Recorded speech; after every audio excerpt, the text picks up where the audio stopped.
Hi, I'm Brandy. Welcome to Careers Unchecked. This is the podcast for high-achieving women who are doing well on paper, but something just doesn't feel right.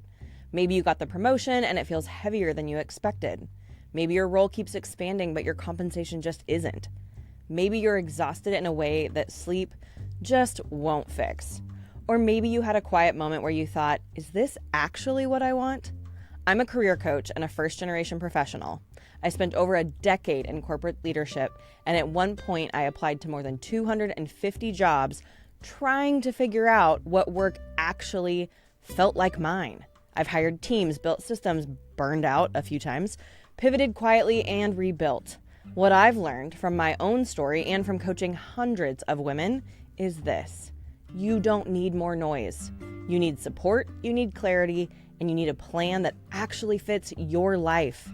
Around here, we reduce the mental load, we untangle burnout and imposter syndrome, and we build strategy that feels aligned, not performative. And we move forward in a way that's both grounded and strategic. You'll leave with practical tools, real frameworks, and perspective you can use right away, so you can stop overthinking and start making moves that feel authentic. This is Careers Unchecked. Let's get into it. So let me paint you a picture. You've been scrolling through job postings for weeks, maybe months, and then you find it.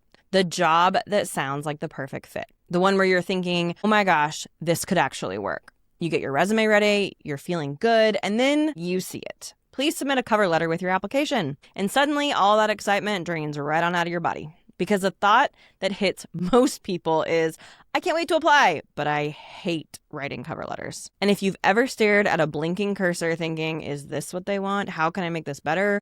You are not alone. Cover letters are one of the most stressful parts of the application process for most of my clients. But they're also one of the most misunderstood. Here's the deal. Your resume lists your skills, your qualifications, your experience. But your cover letter, that's where you get to be a person, a real human in the world. That's where you provide context. That's where you explain why you're the right person for the organization and why they should even want to talk to you. Here's how I explain it to my clients. Your resume should be like a billboard on a highway. It quickly shows someone what your skills are, what you can accomplish, and gives them a reason to want to learn more. Your cover letter is where your passion and personality come alive. It's not a lather, rinse, repeat of your resume. It's the chance to answer a much more important question. Am I someone you would want to work with? Now, let's talk about the biggest mistake I see with cover letters, the generic one-size-fits-all template. And I get it. When you're applying to multiple roles, the temptation is real to create one cover letter and just swap out the company name. Here's the truth. Hiring managers can tell very quickly. I used to review a lot of applications in my HR roles, and every Friday I would buy the biggest coffee I could find because I knew it was my day to sort through applications. And let me tell you, after about 20 cover letters that all followed the exact same Google template, your eyes start to glaze over and your brain slowly melts out of your ears. They all sounded, something like this. Dear hiring manager, I'm excited to apply for the X role.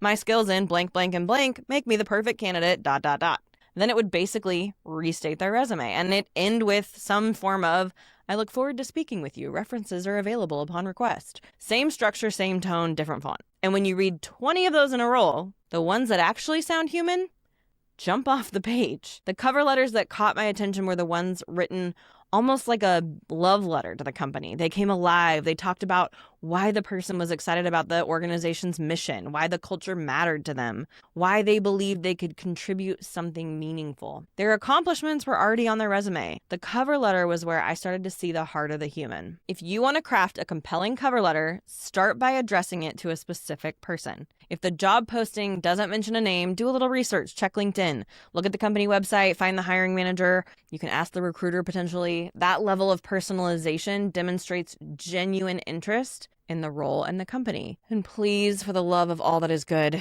do not start your cover letter with, I'm applying for the position of blank. We know you're applying for the job.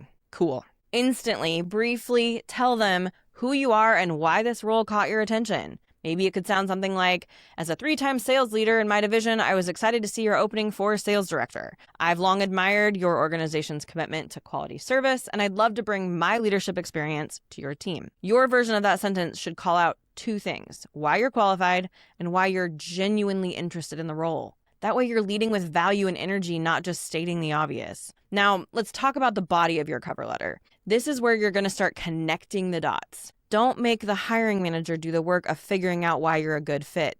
Tell them. Use specific examples from your professional experience to demonstrate how your skills and achievements align with the job requirements. And here's something I want to say very, very clearly. The hiring process is the one time I want you bragging. We only have a very short amount of time to evaluate a candidate. So let me know everything that's awesome about you. Tell me about the problems you solved, the projects you led, the results you delivered. Because the more clearly you explain your impact, the easier it is for the person on the other side of the table to say, yep, this is someone I've got to interview. Another element that's often overlooked is enthusiasm. Your cover letter is not just a list of qualifications. It's about showing that you're excited about the opportunity. When hiring managers see genuine enthusiasm, they assume something important. This person is interested in more than just the job description. They care about the work, they care about our mission, and that's often the type of person who grows within an organization. All right, let's talk about length. Your cover letter should be ideally 1 page or less. Hiring managers are reviewing dozens, sometimes hundreds, of applications. Clarity and brevity matter. Highlight the most relevant pieces of your experience. Tell a compelling story, but don't reinstate your entire resume. They already have that. Another thing I want to touch on is AI, because look, I know a lot of people are wondering about this. And if you're someone who uses AI tools for writing support, fine, that's okay. Use the tools that are available to you, but remember, garbage in, garbage out. My recommendation is to write your love letter to the company first. Explain why you care about the role, what excites you about the opportunity, why the organization means something to you. Then put that into the AI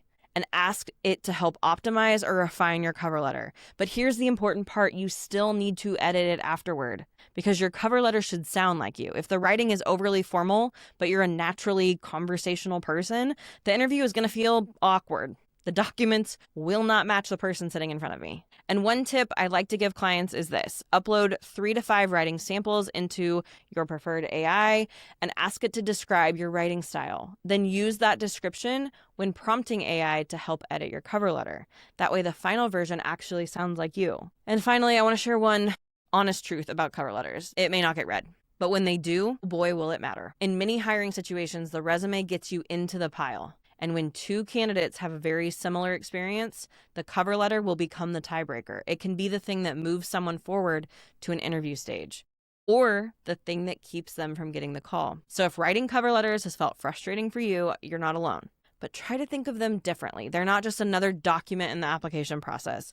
They're an opportunity to show who you are beyond just your job titles and your lists of accomplishments. An opportunity to explain to somebody why you care about this role in this organization. And I want this to be an opportunity for the hiring manager to see you as a human. So I'm curious, what's been the hardest part of writing cover letters for you? Is it the opening, not knowing what to include, or figuring out how to make it sound like you? Let me know. I'd love to hear your experience. And remember, if you're having a hard time writing a love letter to an organization, I want to question why you're applying anyway. Just throwing that out there. As always, thank you for being here. I'll see you next week. Thanks for being here on this episode of Careers Unchecked. If something from today is sitting with you and a good next step feels like taking our burnout quiz, I want you to head over to talentcareercoaching.com. This quiz is free, it's short, and it's designed to help you figure out what you're feeling is burnout, or maybe it's misalignment and something about your work is no longer a fit. Those aren't always the same thing, and it really does matter which one it is so that you can go deeper and figure out what is actually happening. Just so you know, everything else lives there too. Blog posts, past episodes, free resources, and then obviously how to book a call or work with me if that makes sense for you too. All of it is there. In the meantime, I'll see you next week.